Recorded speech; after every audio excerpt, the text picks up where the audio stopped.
तो जैसे यहाँ पे दिया हुआ रिमूव अ की एंड इट्स वैल्यू, किसी भी डिक्शनरी में कोई भी एलिमेंट अगर हमें डिलीट करना है तो you can remove key value pair with the del operator. Del operator होता है, इसका यूज करके हम लोग डिक्शनरी में कोई भी एलिमेंट डिलीट कर सकते हैं। डेल लिखेंगे, फिर डिक्शनरी का नाम और स्क्वायर ब्रैकेट में उसकी की पास कर देंगे, तो उस की का जो रिकॉर्ड होगा वो उस पर्टिकुलर डिक्शनरी से क्या होगा, डिलीट हो जाएगा, राइट।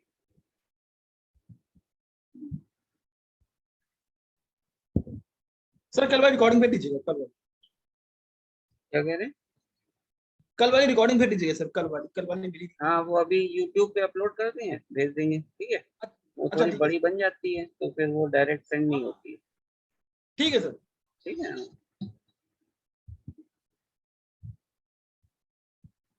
आज वैष्णवी बड़ी परेशान हो गई थी, उसका फोन जो है कह रही थी सर मेरा फोन कहाँ चला गया। कह रही है वो भैया हमसे लोग मैसेज चले कर रही थी, हैं। हमसे मैसेज करी थी कि आपने सर को दिया था। हमने अच्छा, पागल हो गया, अपने आप फोन चला गया था उठ के, हमने कहा दिया। हाँ, देवेन कह रहा था कि वो फोन के पैर लग गए हैं।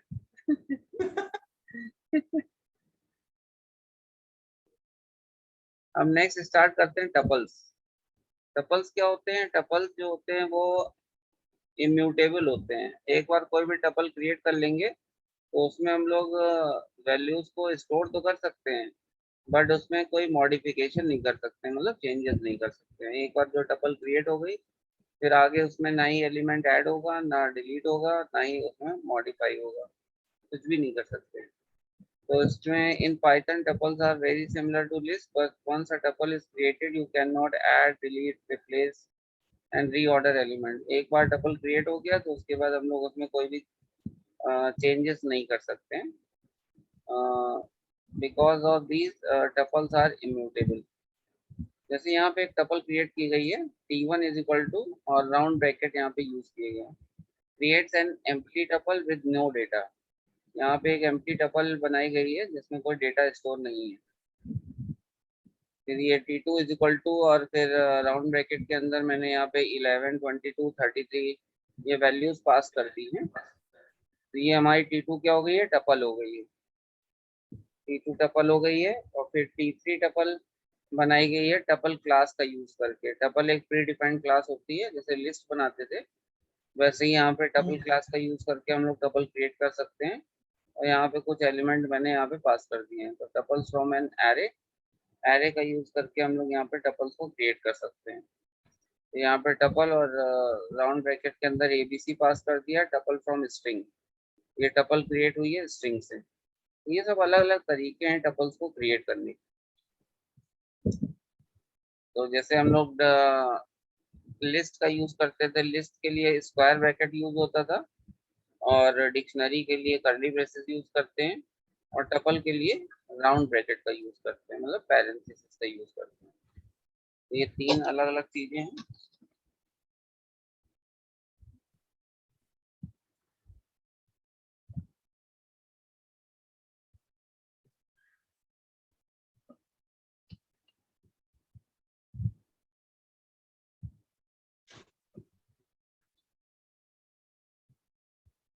जैसे मैंने यहाँ t1 लिखा है इक्वल टू राउंड ब्रैकेट, और इसके अंदर कुछ एलिमेंट पास कर दिए हैं, तो ये हमारी टपल हो गई है।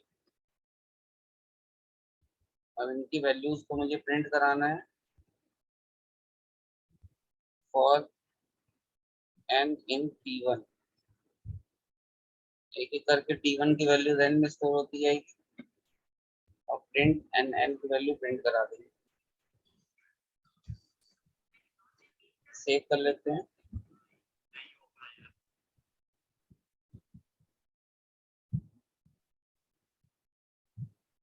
तो रन कराएंगे हम लोग।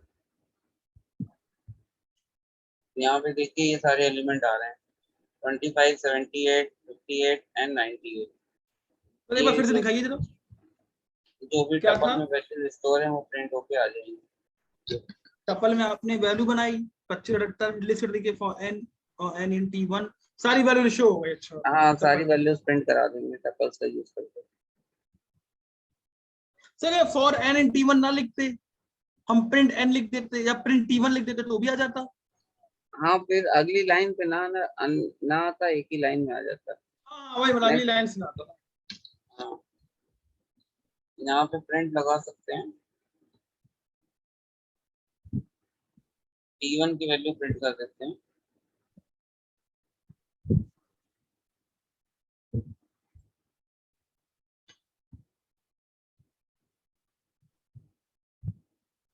तो ये इस तरह से प्रिंट होता है टपल के फॉर्म में। 25, 78, 58, 98 इस तरह से सारी वैल्यूज प्रिंट हो जाती है।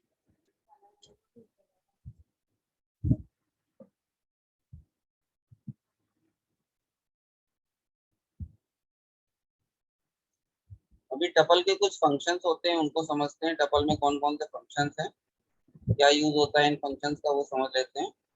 Functions like max, min, length, sum can also be used with tuples. ये सब अलग अलग फंक्शंस हम लोग यहाँ पे यूज करेंगे। मैक्सिमम वैल्यू फाइंड आउट करनी है तो मैक्स का यूज करेंगे, मिनिमम वैल्यू फाइंड आउट करनी है तो मिन का, लेंथ से लेंथ फाइंड आउट कर सकते हैं, और सम से इसका सम निकाल सकते हैं। तो ये सब अलग अलग फंक्शंस हैं जिनको हम लोग टपल के साथ यूज करेंगे।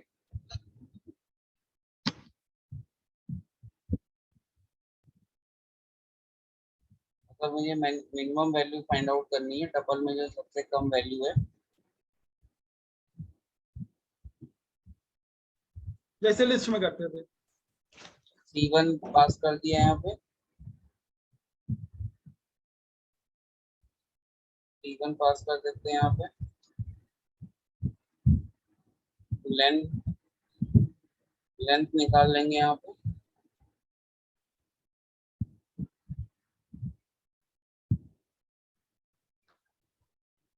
और लेंथ से लेंथ हो गया, सम से इसका सम आ जाएगा। तो ये सब अलग अलग यहाँ पे क्या है, वैल्यूज हैं जिनका यूज करके वैल्यूज को प्रिंट करा सकते हैं।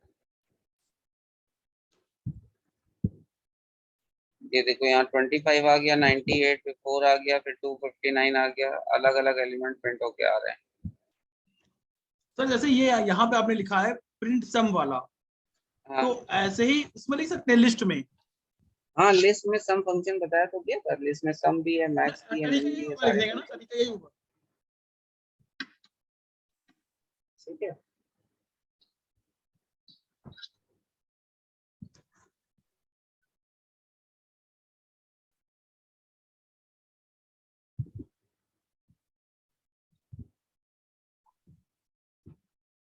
अब स्टार्ट करते हैं फाइल हैंडलिंग।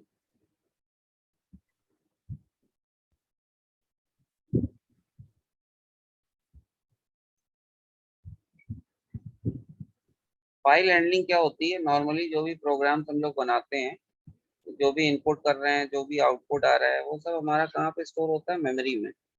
वो सारी वैल्यूज हमारी मेमोरी में क्या होती है, स्टोर होती रहती है। लेकिन अगर आप जो है वो जो वैल्यूज हैं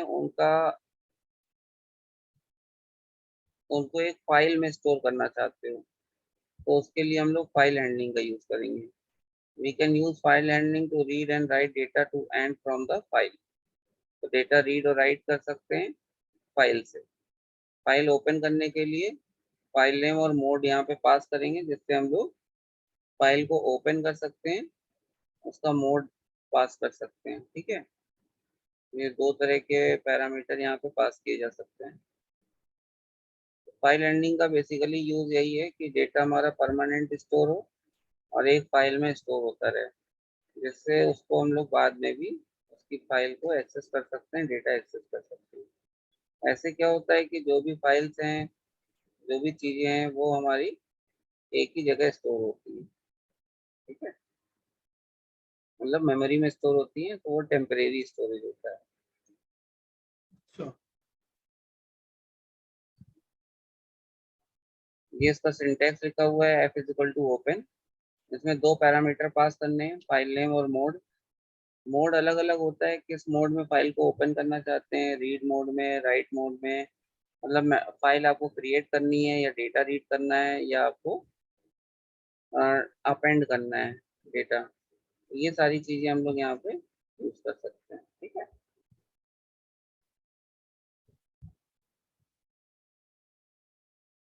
यहाँ पे open function accept two argument file name and mode. File name is a string argument which specify file name along with its path, and mode is also a string argument which is used to specify how file will be used, reading or writing.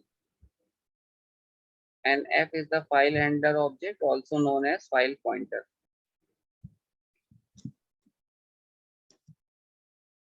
File में जो भी आप working करना चाहते हैं, करने के बाद फाइल को क्या करेंगे, क्लोज कर देंगे।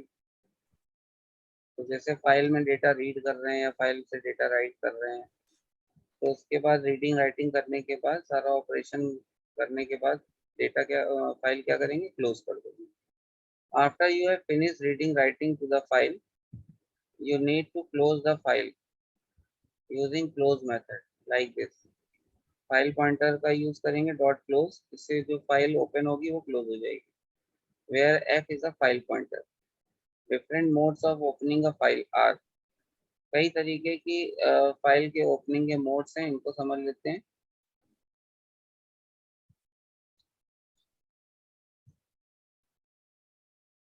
ऑर्बिटर इसमें एक रीड मोड होता है, file open for read mode. एक डब्ल्यू है राइट मोड के लिए, डेटा अगर आप राइट करना चाहते हैं फाइल में, मतलब नई फाइल बनाना चाहते हैं। Open a file for writing, if file already exist it's data will be cleared before opening, otherwise new file will be created. Opens a file in append mode to write a data to the end of the file. कोई file पहले से बनी है, उसमें data आप right करना चाहते हो लास्ट में, तो उसके लिए अपेंड मोड पे फाइल को ओपन करेंगे। Writing data to the file, file में डेटा कैसे राइट करेंगे वो समझते हैं। F is equal to open my file dot T, और इसको मैंने डब्ल्यू मतलब राइट मोड पे ओपन किया। ओपन फाइल फॉर राइटिंग, अब इसमें मैटर लिखना है, एफ डॉट राइट का यूज करेंगे। इसमें जो भी मैटर लिखेंगे ये एक नई फाइल बन जाएगी और इसमें ये सारा डेटा लिख के आएगा। This is first line, this is second line. ये सब करने के बाद फाइल को क्लोज कर देंगे। जब आप प्रोग्राम को रन कराएंगे तो आपके सिस्टम में एक नई फाइल बन जाएगी और उसमें ये डेटा लिखा हुआ आ जाएगा। एक बार इसको करके देखते हैं हम लोग।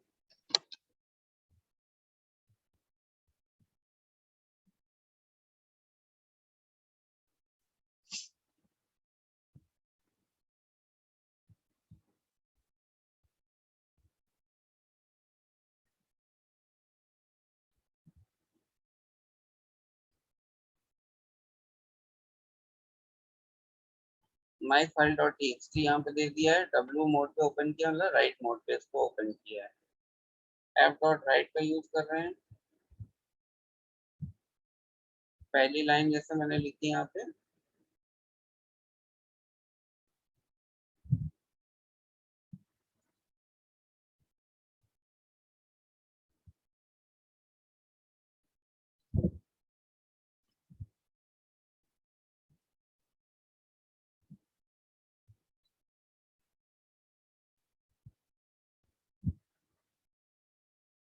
Welcome to the world of Python programming, slash N लगा देंगे नेक्स्ट लाइन के लिए।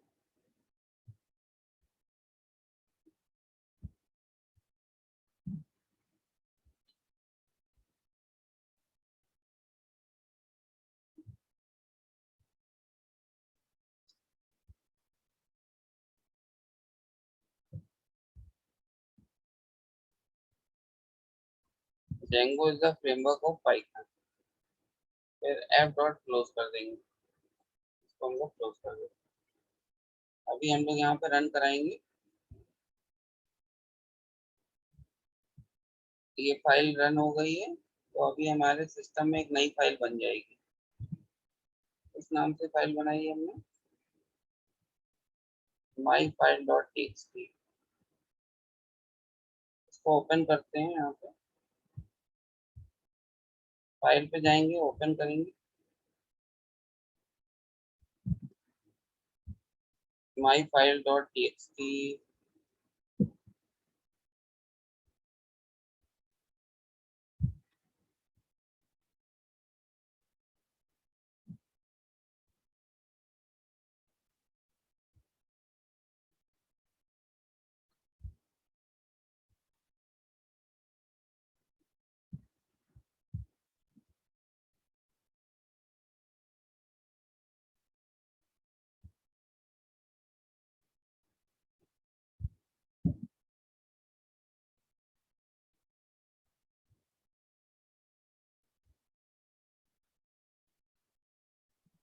सेव कहाँ होती है सर? इसकी लोकेशन, पाथ लोकेशन क्या होती है इसकी जो पाथ लोकेशन होती है? लोकेशन आवाज आ रही सर? एक मिनट,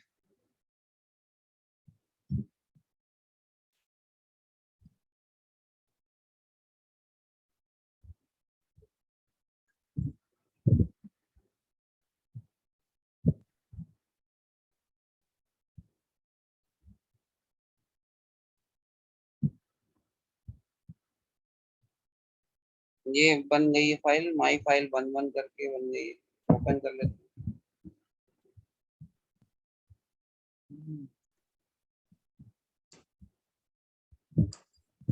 फिर कुछ और लिख के आ रहा सर? एक minute, my file,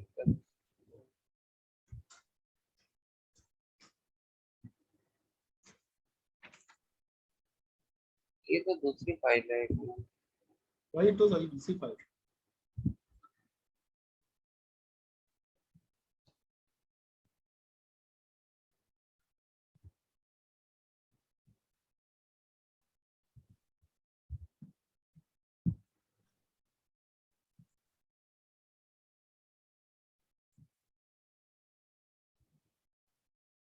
text file लेते हैं।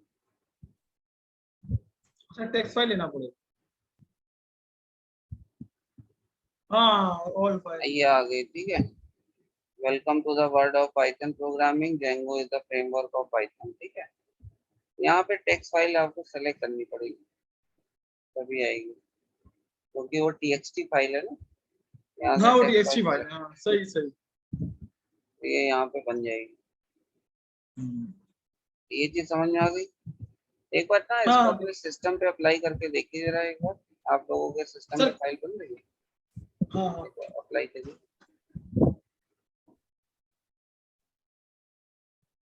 ये सर एक बार कोड दिखा दीजिए इसका। कोड दिखा दें, यही है कोड। हाँ, यही हाँ, ठीक है, ठीक है, हो गया, लिख लीजिए।